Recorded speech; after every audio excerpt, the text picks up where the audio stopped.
I change small random things about my desk all the time with like where everything goes, but I'm going to be going through my setup right now near the end of 2022 going into 2023.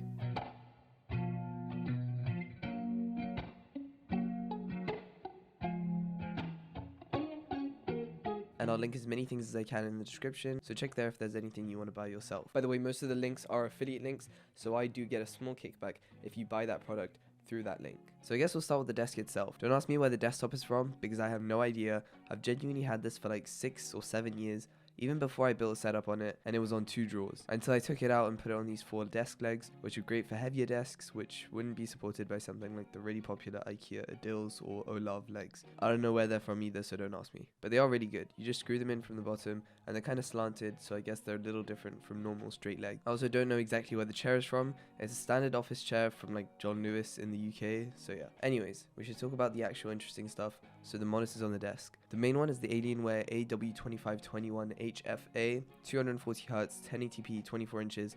I've made a review on this before, and it's a really good gaming monitor, and the color accuracy is just good enough for me to edit these videos. The second monitor off to the side is Dell's U2720Q. I've also reviewed this, but this is actually color accurate, so why don't I use this one as the main one? It's because I obviously want the monitor I play games on to be in the middle. The U2720Q is great. It's 4K, 27 inches, and 60Hz, but I'm not playing games on it, so that doesn't matter. 4K is great for like watching videos and movies though. Both monitors are in the exact same monitor stand, which is the Huanyo monitor arm, which is also linked in the description. It's pretty good, it's pretty sturdy, and has decent cable management. There's nothing I can complain about. There's also a USB port where I can charge stuff whenever I need, which is pretty neat. I also have a webcam on top of the side monitor. The image quality isn't amazing, but it's fine for what I use it for, which is just like video calls. I'm doing this in a pretty random order, but let's move on to the audio setup. The microphone is the Samsung Q9U attached to an Enogear boom arm, and this combination has been pretty annoying to use. First off, the Enogear boom arm is really squeaky. And the mic doesn't work half the time, because I think it's an issue with the connection in the USB port. It still works sometimes when I don't move around the mic too much, like now. But other than that, yeah, it's pretty annoying. And I haven't seen anyone else have this issue. The speakers that are on either side of the monitors are the Creative Pebble V3s. I've also done a review on them. Really good budget-friendly speakers. And the headphones that I use for gaming are the HyperX Cloud 2s, which I've also done a review on. You could probably get better headphones for the price, even open back ones, but these are still pretty well built and they sound pretty good. I also have the headset mic lying around on the desk normally, just in case the Samsung Q9U isn't working. Now the keyboard, which is one of my favorite parts of my setup and anyone's setup, which is weird. Right now I'm using the first GMMK TKL, the USB-C one, which is hot swap, and I'm using the stock Gateron Brown switches. And it's been fine so far, but I do definitely plan on building a custom keyboard eventually, and I'll probably make a video about it, but for now I just need to get the parts. The switches aren't great, they're kind of scratchy, stabilizers are not great either. They're kind of rattly, but I guess the RGB is pretty good, and it is one of the better pre-built keyboards on the market. I never actually used the fact that it's hot swap, and I don't think I will, because I'd rather use my own switches on a better keyboard case. Glorious even have their own GMMK Pro, and there's other options like the Keychron Q1, and Glorious also has the GMMK 3, which is a big improvement over the one I have, so you should probably get that one. The only thing I've changed is the keycaps. It's basically a red samurai set from Amazon that a friend gave me, which looks insane, so huge thanks to him. The colors and the Japanese sub-legends, these keycaps are just sick. They're honestly a really good alternative to GMK keycaps, which are really expensive, normally in like the $100 to even $300 range. They're PBT too, where GMK keycaps are ABS, so yeah, it's a pretty good option if you don't want to spend lots of money on keycaps.